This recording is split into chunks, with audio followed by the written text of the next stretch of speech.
Halo sob, jumpa lagi bareng Ops Anime. Apa kabar kalian? Semoga dimanapun teman-teman berada tetap sehat, bahagia selalu, serta lancar terus rezekinya. Jujutsu Kaisen chapter 249 telah rilis. Dan ternyata persis seperti yang telah dirumorkan bahwa di chapter ini akan diperlihatkan domain expansion Yuta Okkotsu. Ditambah lagi sedikit Ken Bunsoku Haki Mimin yang telah Mimin jelaskan di video kemarin telah ada yang terbukti. Serta di chapter ini juga terdapat kabar terbaru tentang Fushiguro Megumi. Oke, tanpa lama-lama lagi, mari kita bahas manga Jujutsu Kaisen chapter 249. Check it out.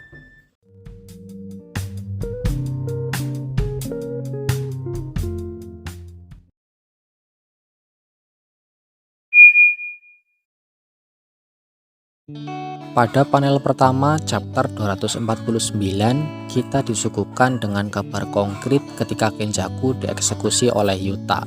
Seperti yang telah diprediksi banyak orang, ketika Kenjaku terpenggal lehernya, maka itu tidak membuatnya langsung mati. Dia masih hidup, bahkan tidak ada tanda-tanda bahwa Kenjaku seperti melemah atau kehabisan energi kutukan.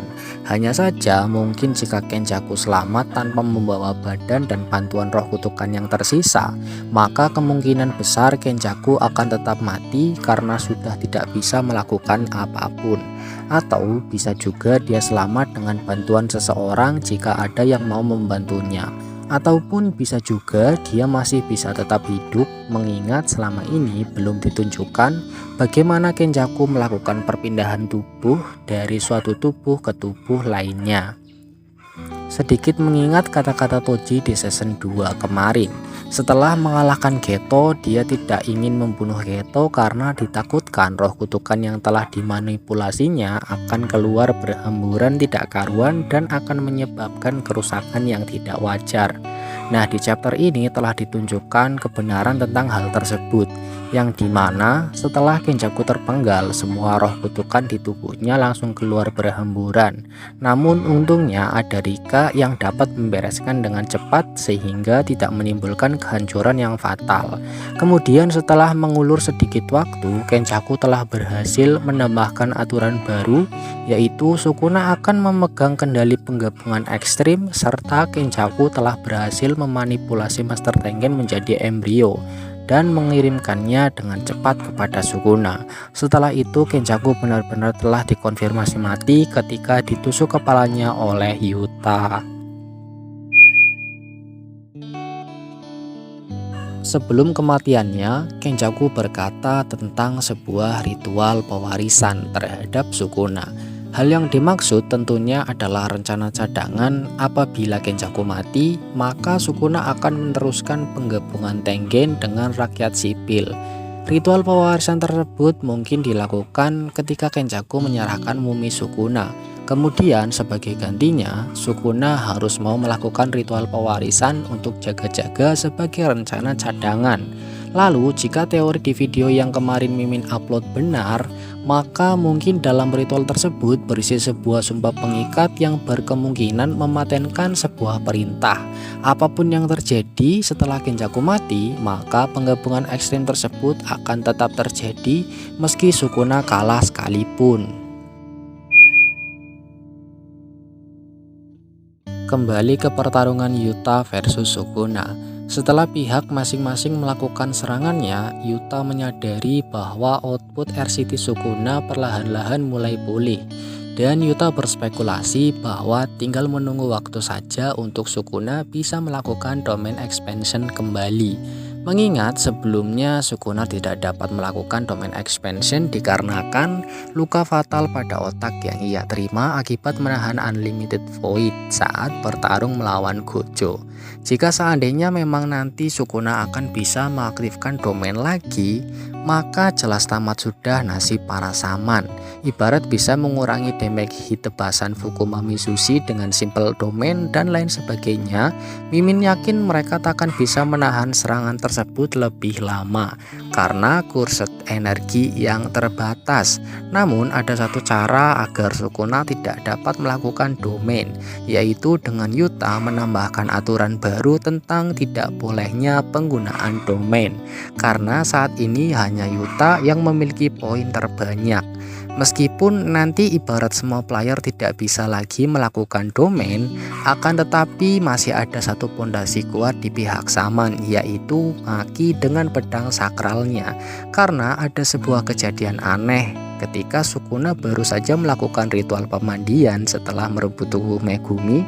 Kemudian ia dengan wajah kagetnya melihat ada sebuah luka di jarinya yang mungkin tidak bisa disembuhkan setelah melakukan RCT. Di sini Mimin menebak bahwa luka sayatan di jari itu adalah sebuah ketidaksengajaan tergores pedang Maki, mengingat saat bertarung Maki tidak sempat menggunakan pedangnya. Beralih ke scan berikutnya, Yuta dan Sukuna kembali baku hantam saling melancarkan serangan satu sama lain. Namun di sini terdapat hal yang menarik. Ketika Yuta berusaha menusuk Sukuna menggunakan pedangnya, tiba-tiba Yuta melihat sesuatu yang mengejutkan. Sukuna menghentikan pedang Yuta dengan menggenggamnya. Namun di sini ternyata Sukuna tidak memegang pedang tersebut, melainkan dia sedang mengikis pedang Yuta menggunakan sebuah tebasan halus yang menyelimuti tangan dan seluruh tubuhnya. Ini sama halnya Sukuna sedang menerapkan konsep Infinity Gojo Satoru. Hanya saja bedanya setiap benda yang mendekat pada Gojo akan melambat dan setiap sesuatu yang mendekat pada Sukuna akan tertebas. Dengan ini lagi-lagi Sukuna membuktikan bahwa Sukuna adalah dari penyihir legenda yang sangat cerdik serta kuat dalam berbagai aspek.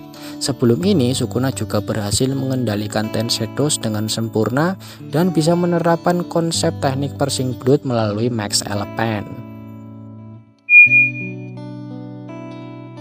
Ini dia sesuatu yang telah ditunggu-tunggu oleh para pembaca Jujutsu Kaisen, yaitu penampakan domain expansion Yuta Okkotsu. Hal ini tentu saja sangat mengejutkan, mengingat di dalam domain ini Yuta mampu melakukan serangan tak terbatas dan secara terus-menerus menggunakan pedang yang berisi sebuah teknik kutukan yang telah dia copy dari seseorang yang telah dia lawan selama ini. Sejauh ini yang telah kita ketahui sampai saat ini, Yuta telah bisa mengcopy teknik kutukan Inumaki, Urotakako, dan Kurorushi. Sementara itu, di dalam domain Yuta, Sukuna mengaktifkan Hollow Witcher Basket untuk menahan serta menetralisir efek damage sure hit dari True and Mutual Love. Di sini Sukuna sangat diuntungkan karena memiliki 4 lengan, sehingga bisa mengaktifkan Hollow Witcher Basket secara terus-menerus. Di samping itu, Sukuna juga tetap bisa melakukan serangan sambil mencari kelemahan untuk memecahkan domain dari dalam. Terakhir ada sedikit kabar tentang keadaan Fushiguro Megumi di panel akhir chapter 249. Setelah menerima luka dari serangan Ten Icebreaker, dalam pikiran Sukuna terbersit sebuah spekulasi tentang rencana yang mungkin akan dijalankan dari kombinasi Yuta dan Yuji selama berada dalam domain. Sukuna berpikir bahwa Yuta akan terus menyerang dengan seluruh teknik dari pedang yang unlimited. Setelah itu, dengan tinju resonansi jiwa, Yuji akan menarik jiwa Megumi keluar dari Sukuna. Kemudian Sukuna pun tersenyum serta memberi sebuah apresiasi kepada Yuji bahwa ia mempunyai sebuah peran untuk dimainkan. Dengan ini maka telah dikonfirmasi bahwa jiwa Megumi masih hidup dalam gelapnya bayangan Sukuna. Namun meskipun begitu, ibarat rencana Sukuna dan Yuji berhasil, keadaan Megumi saat ini jelas sangat sekarat, mengingat dia telah menerima efek Unlimited Void 5 kali plus damage serangan lainnya saat Sukuna bertarung melawan Gojo. Kemudian untuk Sukuna sendiri mungkin tidak akan terlalu berpengaruh dan tetap selamat karena telah melalui proses reinkarnasi. Oke sob, seperti itulah hasil rekap Mimin dari Jujutsu Kaisen chapter 249.